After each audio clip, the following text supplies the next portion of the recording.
ममता बहुत ही सीधी और प्यारी लड़की थी, वहीं सुनील एक सरल और आगे बढ़ने की सोच रखने वाला लड़का।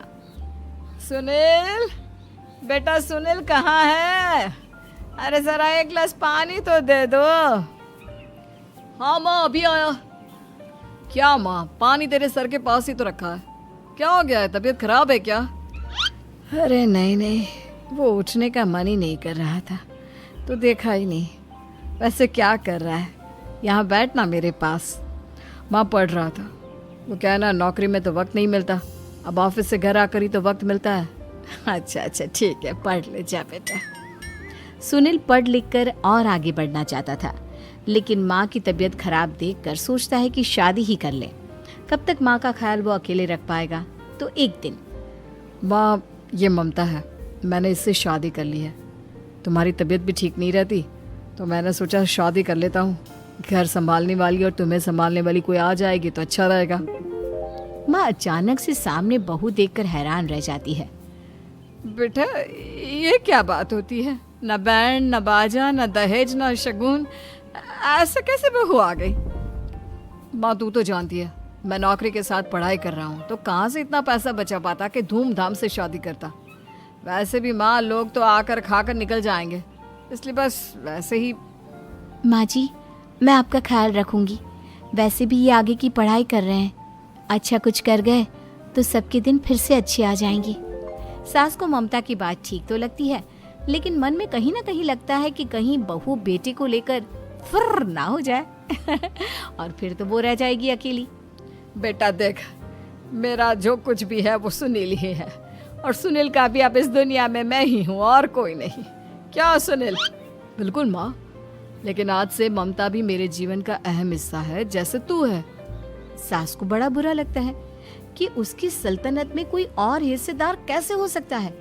कैसे कोई और उसके 30 साल के बेटे की जिंदगी में अचानक से आकर बराबर का हिस्सेदार बन सकता है।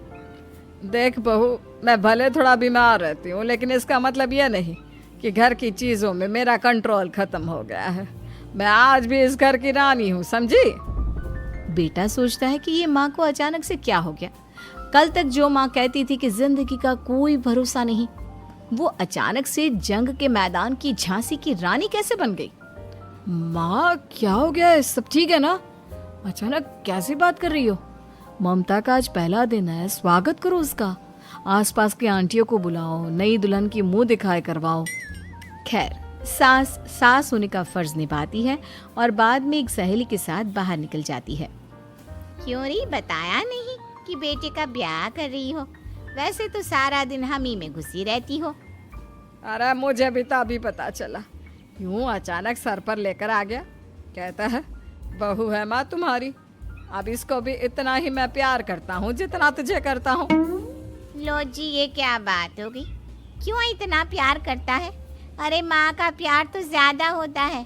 अब उसको तो कोई दूसरा पति मिल सकता है, लेकिन तुम ही बताओ, क्या माँ की ममता किसी और की हो सकती है? ना जी ना, बेटे को समझाओ ये बात। अरे क्या समझाऊं, मुझे तो खुद ही समझ में नहीं आ रहा कि क्या हो रहा है। जो बेटा कल तक माँ माँ करता था, अचानक से बीवी बीवी का राग आलाप रहा है। देखा, उसकी बीवी ना सुंदर और जवान है। सुंदरता के आगे तो एक से एक नहीं टिके, तो तेरा बेटा किस खेत की मूली है?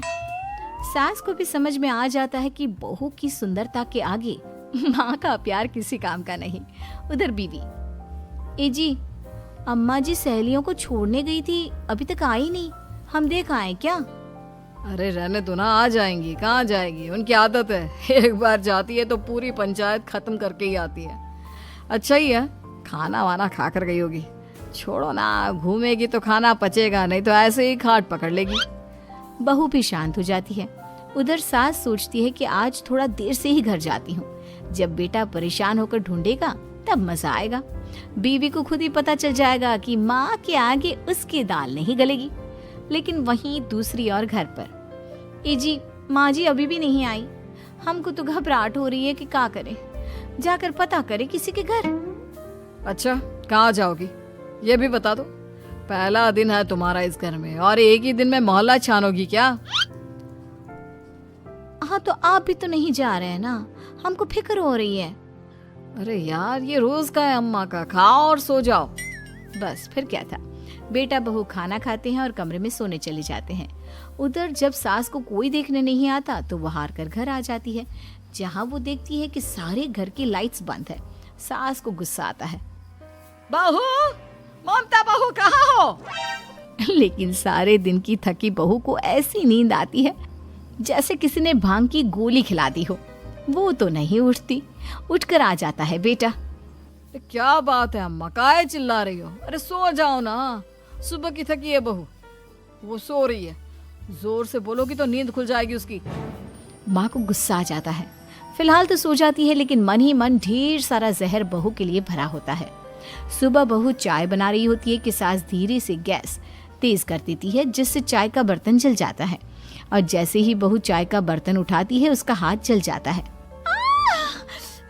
मेरा हाथ जल गया। वो जोर जोर से चिल्लाकर इधर उधर भागती है कि सास थोड़ी देर में उसके हाथ में पानी डाल देती है। हाय रे बहू, क्या कर रही हो? पहली बार रसोई छुई हो क्या? सासू माँ गलती से गैस तेज रह गई थी और बर्तन जल गया, जिससे मेरा हाथ जल गया। हाय रे, कितना गंदा दाग। छी छी छी छी, मुझे तो उल्टी आ रही है तेरा गला हुआ मांस देखकर। तू ना मुझे अभी साथ से खाना मत लगाना। बहू भी खुद का हाथ देखती है तो उसे भी रोना आ जाता है। कुछ दिनों के बाद सास की सहेली आती है। बहू चाय बनाकर लाती है। उसके जाने के बाद सहेली कहती है, बहू की सुंदरता ऐसी है कि कोई भी दीवाना हो जाए। वैसे तेरे बेटे का क्या हाल है? अरे वैसा ही है, बहू के पीछे लट्टू। क्या करूं, कुछ समझ में नहीं आ रहा। मैंने तो बहू के चेहरे पर दिवाली के पटाखे की चक्री फेंक दी, उसका पूरा चेहरा जल गया। अब देखो ना रही सुंदरता, और ना ही अब मेरा बेटा उसे पूछता है। अरे अब तो वो उसे छोड़कर दूसरी भी देखने को बोल गया है मुझे। बहू सारी बात सुन रही होती है। आंटी एक बात बताइए, क्या भरोसा है कि दूसरी सही आए और आपके अनुसार रहे? देखिए आंटी, मेरी सासू माँ को गलत बात सिखाने की जरूरत नहीं है। हमारा परिवार साथ में खुशी से रह रहा है। देख बहू, मेरी सहेली की बेइज्जती ना कर, वही अच्छा रहेगा तेरे लिए, समझी? बहू नहीं मानती है। वो बार बार उनकी सहेली को घर से निकल जाने को कहती है। तभी सास की सहेली पास के चूल्हे से लकड़ी लाकर बहू के चेहरे पर लगा देती है। बहू जोर जोर से रोने लगती है। अरे ये क्या कर दिया? मैंने कहाँ किया, ये तो तूने किया। तू ही नहीं चाहती थी कि बहू बेटे के साथ रहे, भला मैं क्यों करूंगी? मैं तो चली, निपटो अब। बहू रो रही होती है, दर्द से चिल्ला रही होती है, लेकिन सास उसे डॉक्टर के पास नहीं ले जाती। तभी पति आता है। क्या हो गया ममता? ये दाग कैसे लगा? तुम कैसे जली? ममता कुछ नहीं कहती, बस दर्द से करा रही होती है। पति माँ की तरफ देखता है। हो ना हो माँ, ये पक्का आपका काम है। आप ही ममता से जला करती थी ना। देखना माँ, अब पुलिस आएगी, केस बनेगा, लेकिन पहले मैं ममता को अस्पताल लेकर जा रहा हूँ। सभी अस्पताल जाते हैं, जहाँ डॉक्टर ममता की सास से कहते हैं, आपने तो नहीं जलाया ना बहू को? अब ममता की सास के तो पसीने छूट रहे होते हैं। वो घबरा कर कहती है, ना ना डॉक्टर साहब, कैसी बात करते हैं? हम क्या जलाएंगे अपनी बहू को? डॉक्टर ममता के पति से पूछते हैं। देखिए, क्योंकि ये ससुराल में जली है तो मामला पुलिस का बनता है, तो आप पहले पुलिस को बुलाइए, तभी इलाज पूरा होगा। सास डर जाती है कि अब तो बच्ची जिंदगी जेल में ही रहना होगा। रहने दीजिए ना, पुलिस को क्यों बुलाना? सारी हंसी खत्म हो जाएगी जब पुलिस के डंडे पड़ेंगे। बहू को जलाना भले ही बहुत आसान हो, लेकिन उसके बाद सारी जिंदगी जेल की हवा खाना। सास डर जाती है। पुलिस आती है। पास लेटी दर्द से करा रही ममता स्टेटमेंट देती है। तो क्या हुआ था? कैसे जली आप? ममता पास खड़ी सास को देखती है। बेटी बताओ, कैसे जल गई तुम? ओए, काका का किरण वाली शाहरुख, चुप, बिल्कुल चुप। सास चुप। सभी इंतजार करते हैं कि ममता क्या बोलेगी। जी मैं खाना बना रही थी, लकड़ी उड़कर मेरे ऊपर गिर गई और मैं जल गई। सास बहू की बात सुनकर रोने लगती है। देखा माँ, कितनी समझदार है ममता।